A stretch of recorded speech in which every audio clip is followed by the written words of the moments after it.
اللہ کے کمال علم اور کمال قدرت پہ غور کرو۔ اب دیکھیں میاں بیوی ملتے ہیں، کبھی روز ملتے ہیں، کبھی ہفتے کے بعد ملتے ہیں، کبھی مہینے کے بعد ملتے ہیں، لیکن ہر دفعہ ملنے میں تو حمل نہیں ٹھہرتا۔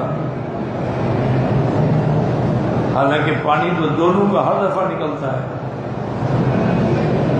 لیکن حمل نہیں ٹھہرتا۔ اچھا کبھی تو سال نہیں ٹھہرتا، اور جب اللہ کا منشا ہوتا ہے، حکم ہوتا ہے، اس کو حکم دیتے ہیں کہ اب یہ جرثومہ جو ہے وہ فی قرار مکین رحم کے اندر محفوظ کر۔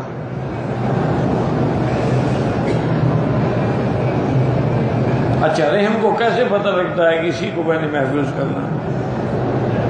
اس کو کس نے علم دیا ہے؟ کوئی ڈاکٹر سکھاتا ہے اس کو؟